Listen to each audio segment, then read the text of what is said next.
and I got 3 books. And I'm talking about them today. And I read them, I think, probably mostly. The one I can't find and forgot the name of anymore, I read all the way. About becoming parts of nature. The wind, the water. And the other 2 were about Findhorn and Carolyn. And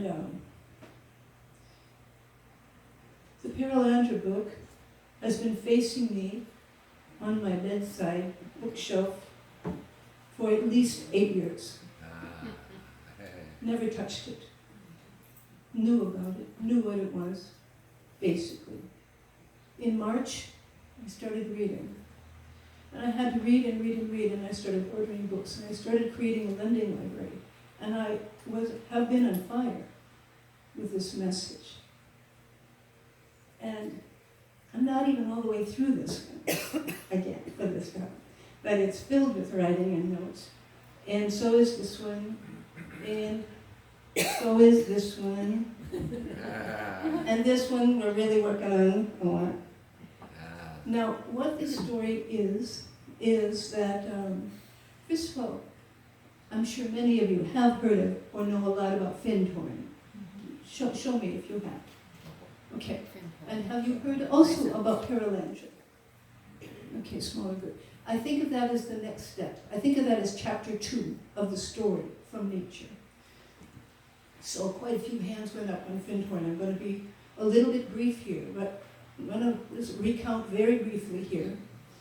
Findhorn is a project on the north coast of Scotland in a very sandy, windy place that was a tiny little resort town in the summers.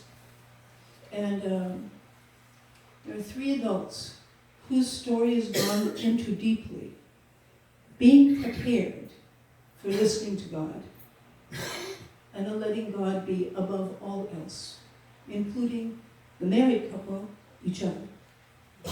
And they were tried and tested, and this is gone into in this book. And they, all 3 lost their jobs. It's a husband and wife who have 3 boys, youngish. They're given very little attention in the writings, but I think they're like 10 and under.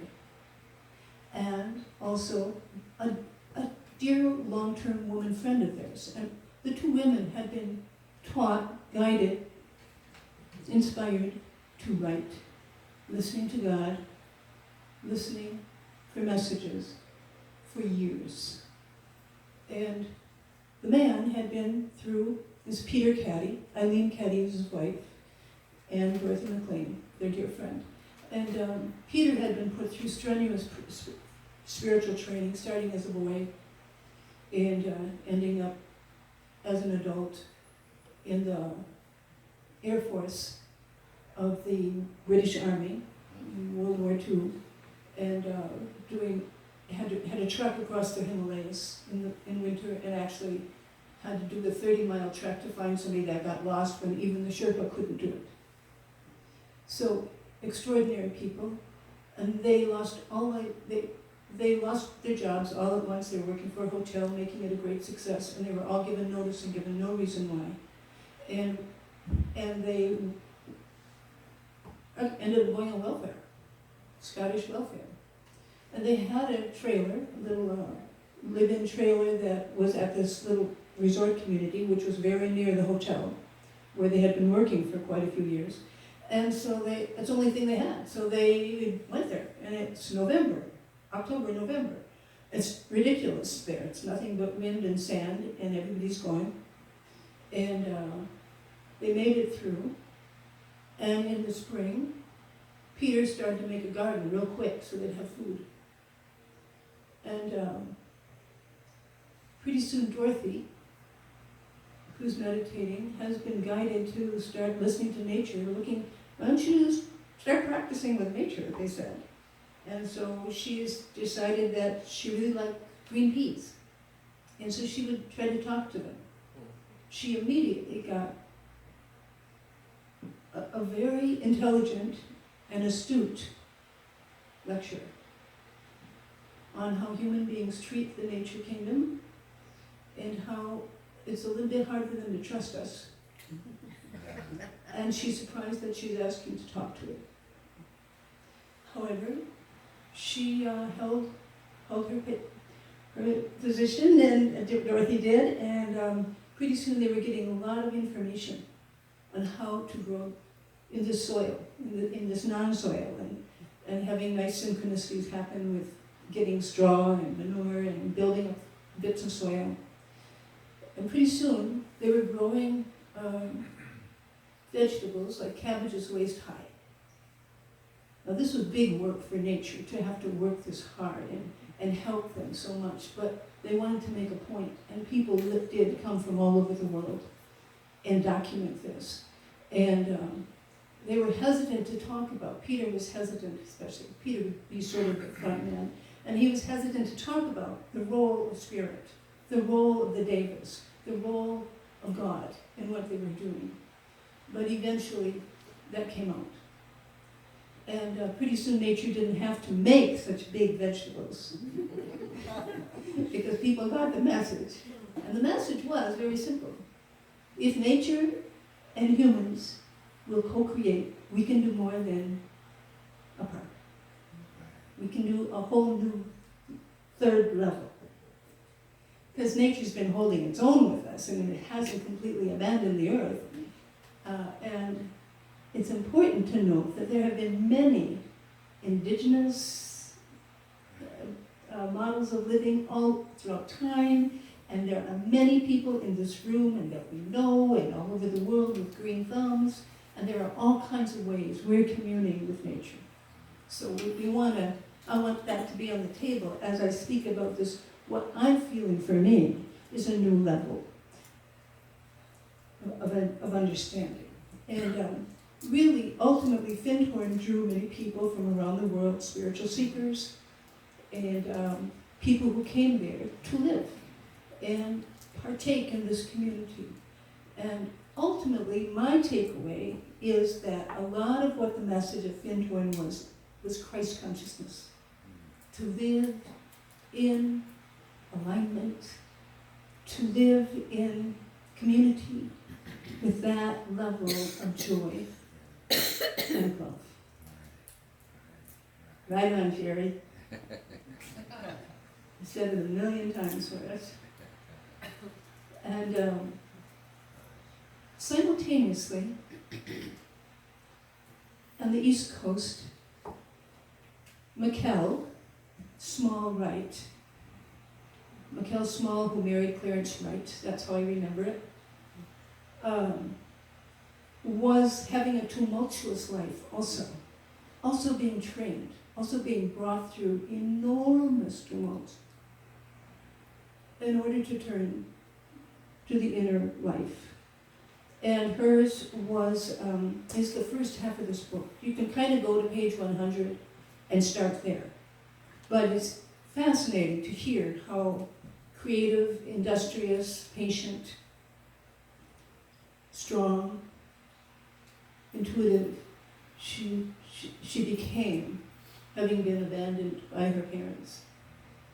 And in her early 20s, late teens, she starts to be recognized through synchronicities, that she realizes that she has a lot of inner connection with her intuition and with ways of knowing. And she checks out a lot of mainstream Christianity, and she kind of drifts away from that. She's sort of seeking, and ultimately, in her early 20s, she and Clarence get married, and they move outside of Washington, D.C. to 10 acres. Clarence goes into town every day, into the city to work, and she's there. And she realizes that there's a buzz. Now I'm in the territory where most of you haven't heard about it, right? She starts to hear a buzz, feel a buzz, coming from the woods. And she doesn't she doesn't understand it, of course, at first, and finally she realizes, well, she'll say hello. She realizes she's not afraid. It's not frightening her. And right away, she gets an answer back, and she gets about 100 voices back. And she remembers that somewhere she had experienced or read somebody saying, hey, wait a minute, one voice at a time. So she says that, and right away, one voice at a time, clear as a bell. And they say, we've been waiting for you.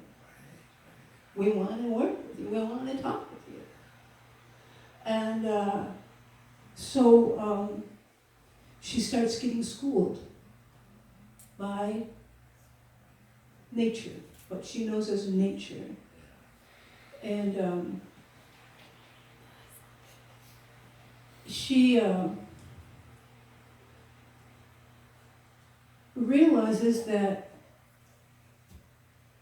there's a workshop going on at Findhorn in Scotland, and she knows she needs to go.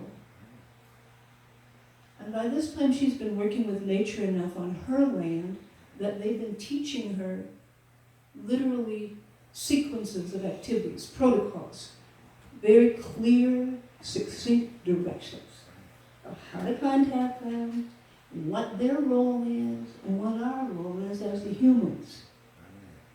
So it boils down to she's working her way to clear up the garden for the end of the season, and she knows Findhorn's calling, and she's at the point where she realizes that our job as the humans is clarity and direction.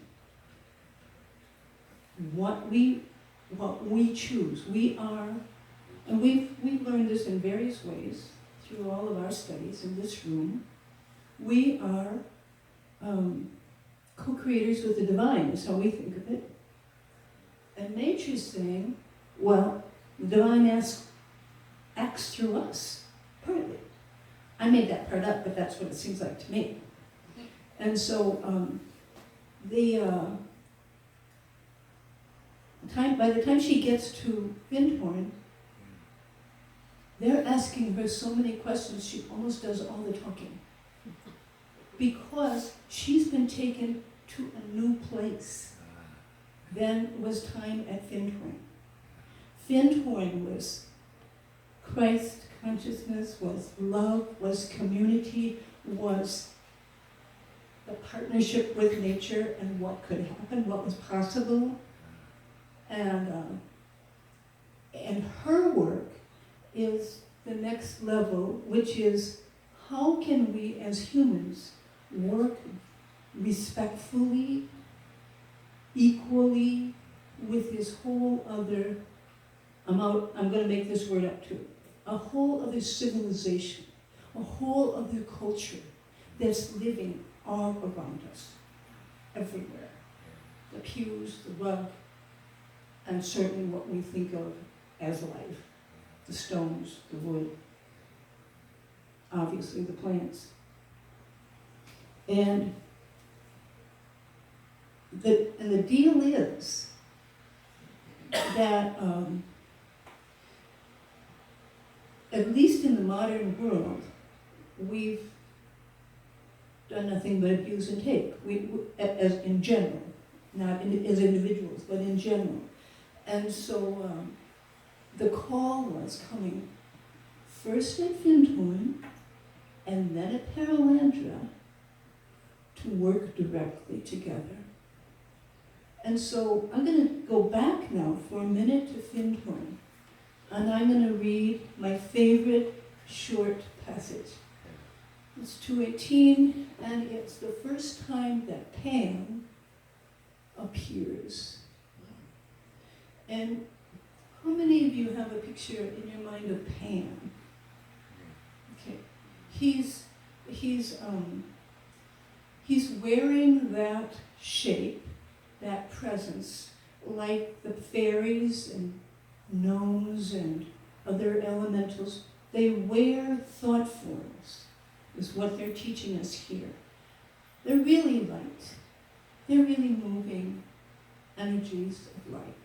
However, they can use thought forms, and I suppose, I'm not clear, sort of co-create thought forms, because it makes it easier for them to do some of their work, all the elementals that are working with holding energy to create atoms and molecules and things and plants and water and so on.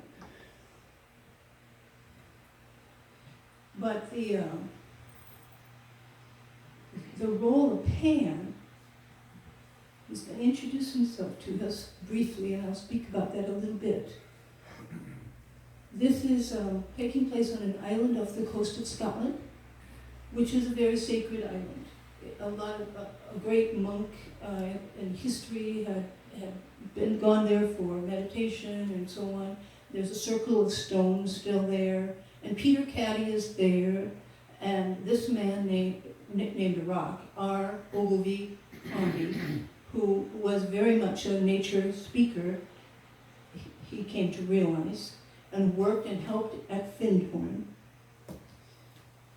And they're there, and they have gone to this island to see things, and he says, Rock says, we call him by his acronym, I became aware of a large figure lying in the ground. I could see him through the grass. It appeared to be a monk in a brown habit, with the hood pulled over the head so that the features were concealed. His feet were toward the circle. As I watched, he raised his hands and rolled back the hood. It was Pan.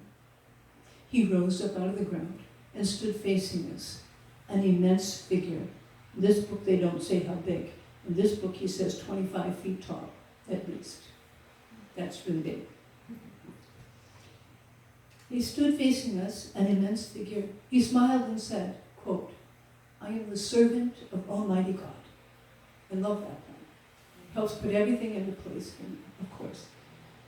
I am the servant of Almighty God, and I and my subjects are willing to come to the aid of mankind in spite of the way he has treated us. I think we could say in spite of the way they have treated us and abused nature, if he affirms he believes in us, he affirms his belief in us and asks for our help. Now we're doing that in various ways. All of us. We're praying. We're letting how the prayer gets done get handled by the unseen world.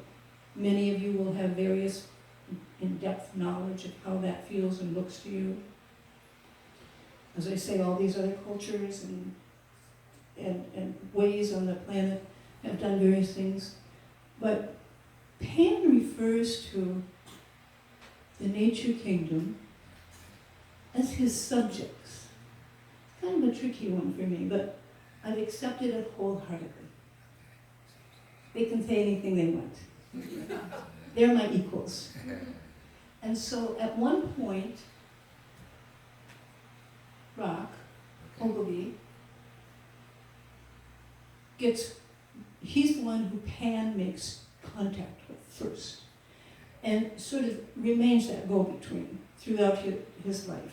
He meets Pan in his late 60s, and he passes in his early 70s, so his work was done. He'd spent his lifetime studying the esoteric and the land and da-da-da-da. And in Pan's work with Rock, during the time of his involvement in Findhorn, because he's from Edinburgh, he's from Scotland too, we have a couple of encounters that he tells us about where Pan walks into him, merges, common enough to the esoteric world, and he is able to see suddenly what Pan sees, hears, feels, and it's immediately the woods, the world around him is filled with movement and every kind of elemental we could think of. Fairies, fauns, druids, not druids, naiads, they say, sylphs. They're all busy moving, holding, and creating things. And they're joyous. They're dancing.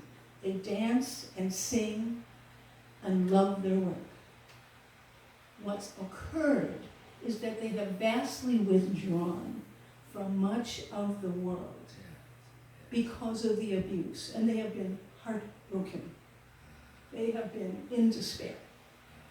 And there's an amazing encounter in both these books. Actually, all three of these are very helpful in Findhorn because you can cross-reference. They tell some of the same stories, but different ways. I love that part. And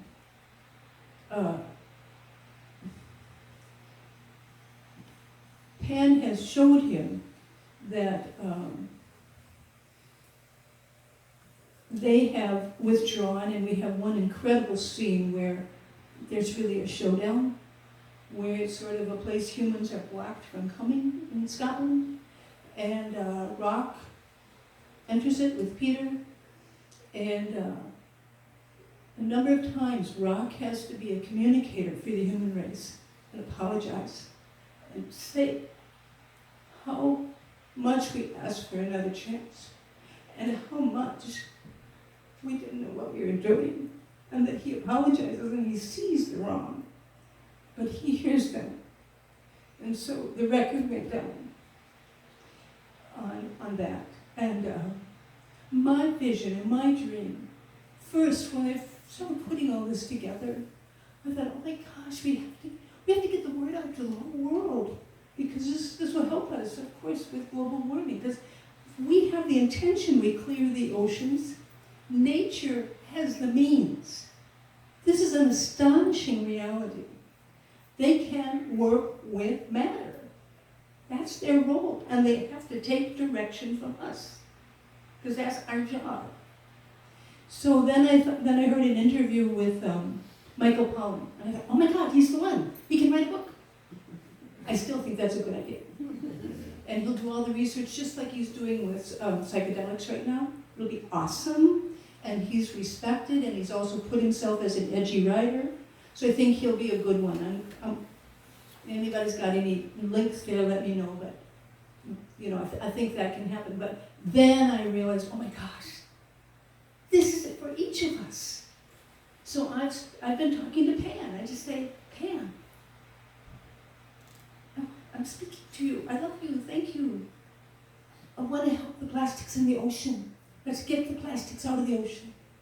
Because we know it seems to be deeply beyond our capacities with them breaking down the photosynthesis. So the message that I'm carrying today is that I'm totally on a learning curve, and I have some of these books to lend. I didn't bring them today. I actually have to leave pretty soon in through the lunch.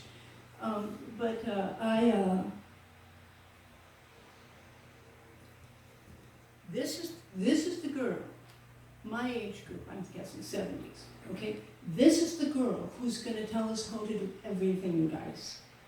This is my primary health care model now, and this is the website of Paralendra has year after year of testimonial letters that people have written to her about the ways they're working with nature using her protocols, that they're changing the world. I'll tell you one kind of short, but I'm going to give you two stories. They're awesome. One's on moles.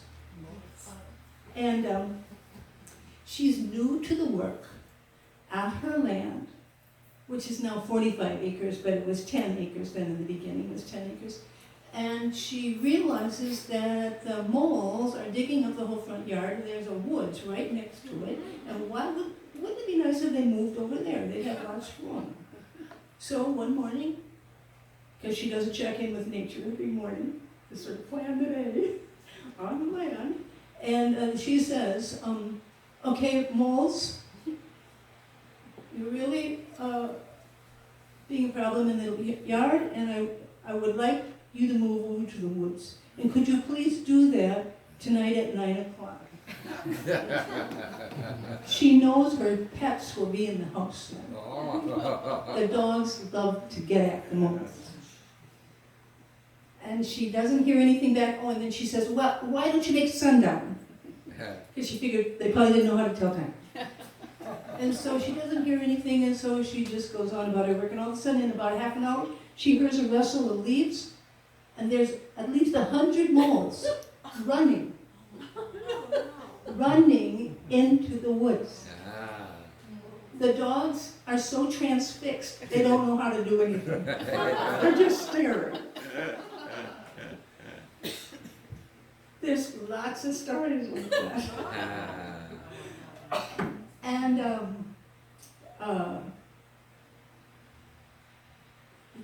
another story. I was going to tell you a story from this. I'm forgetting that now. I know the other story. She's created a way for us to understand this as a science, which is gorgeous. And she says the human kingdom are on an evolutionary spiral. Nature, she says, involution, moving down into matter. And so her model of science with which we can participate is to include in our decision making. She has protocols for holding this for meetings of any number of people. So nature can be part of our decision making. So we would use what she calls conings, C-O-N-E-I-N-G, except there's no E. It's a coning. And we create a coning by calling in 2 parts of nature and 2 parts of humanity. And she tells us how and who they are. But basically, it's the Davic kingdom and Pan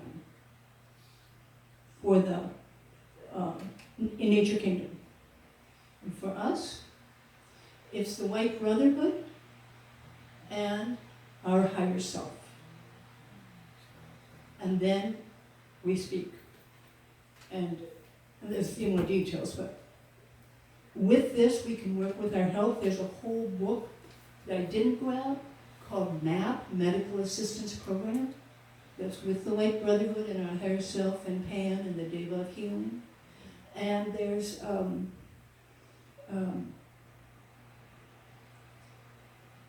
the work is endless.